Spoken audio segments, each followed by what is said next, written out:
ভাঙলো কেন? প্রশাসন জবাব দে, এখনই হাসিনা জবাব দে। শহীদ মিনার ভাঙলো কেন? বিসমিল্লাহির রহমানির রহিম।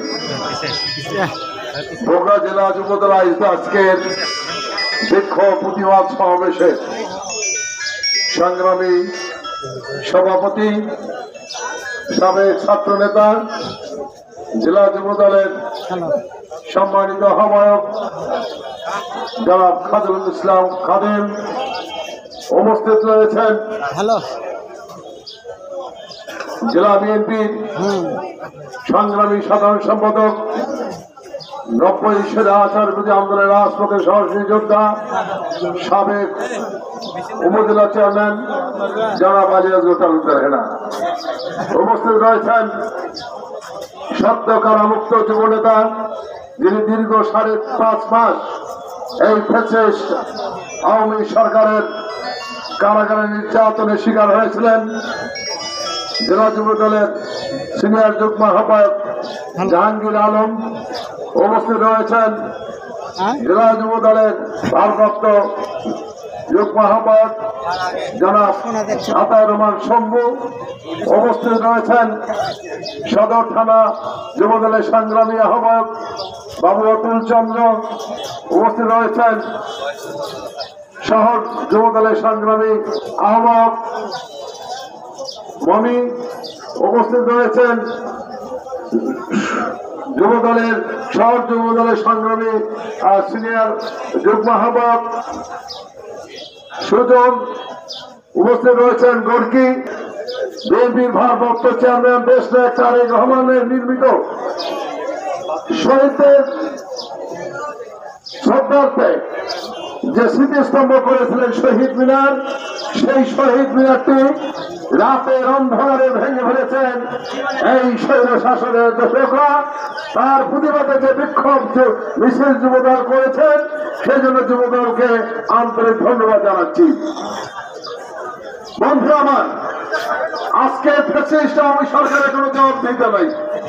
কেননা এদেশের গণমানুষের ভোটে তারা নির্বাচিত নয়, অবৈধভাবে আজকে ক্ষমতায় বসে আছেন। জগদ্দল পাথরের মতো এদেশের মানুষের সিন্দাবাদের তত্ত্বের মতো এদেশের মানুষের ঘাড়ে উঠে বসে চেপে আছেন। বন্ধু আমার, আপনারা দেখেছেন এই সরকার একটি বড় নির্বাচনের মাধ্যমে ক্ষমতা আসতে পারে নাই।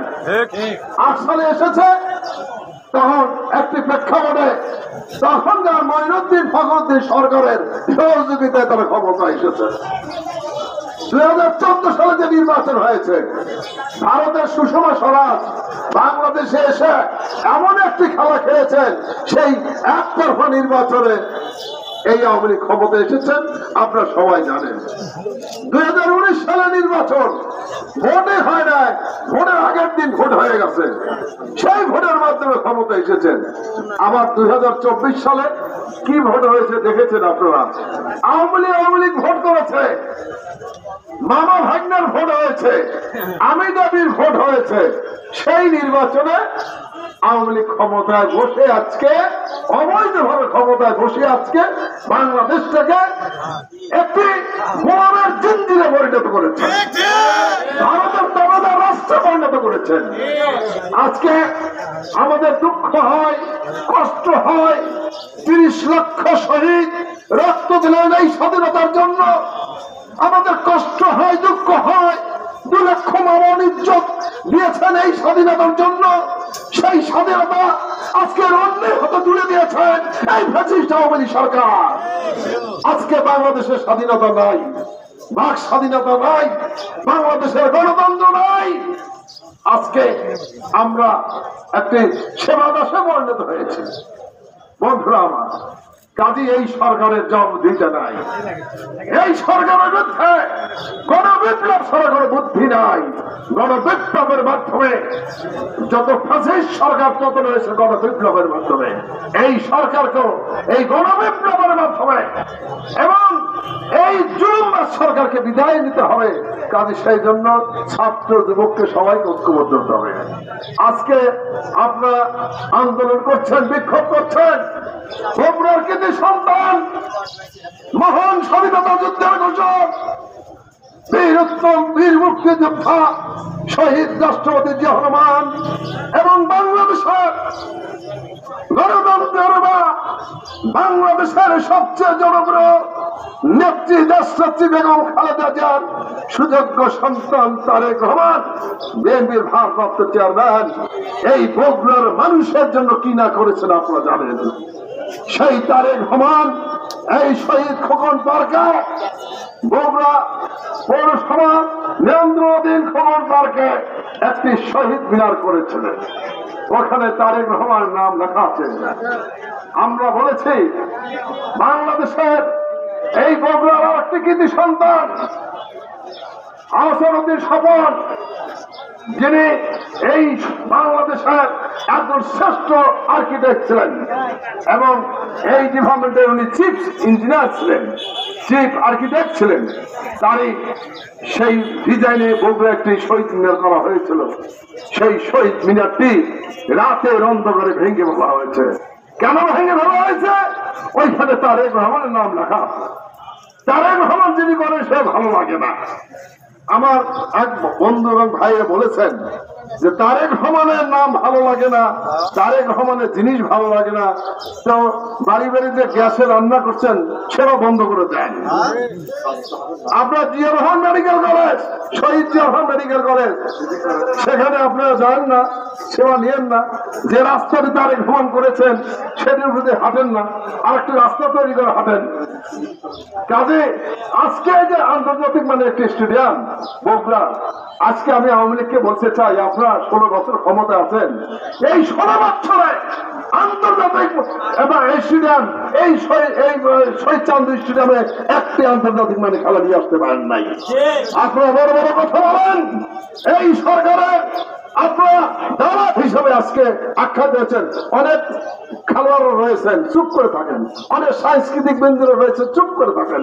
আর বিএনপি যখন ক্ষমতায় থাকে তখন তারা বলে বিভাগ বাস্তবায়ন করো, এইটা করো, সেইটা করো। আর এখন তারা আওয়ামী লীগ যে ক্ষমতায় আসছে আর কথা বলে না, আর চুপ হয়ে গেছে। এইসব দালালদের চিহ্নিত করতে হবে। বন্ধুরা আমার, আজকে আমরা বলতে চাই, আমরা আইন এবং ন্যায়সঙ্গত আন্দোলন করছি। আমাদের দাবি ওই শহীদ মিনার পুনঃস্থাপন করা হোক, তারেক রহমানের ফলক লাগানো হোক, আমাদের কোনো কথা নাই। আপনারা বগুড়া উন্নয়ন করেন, ভালো কথা। আর একটি জায়গায় আর একটা ভালো শহীদ মিনার করেন, ওই 7 মাথায় শহীদ মিনার করেন, সেখানে আপনারা দেন, আমাদের কোনো আপত্তি নাই।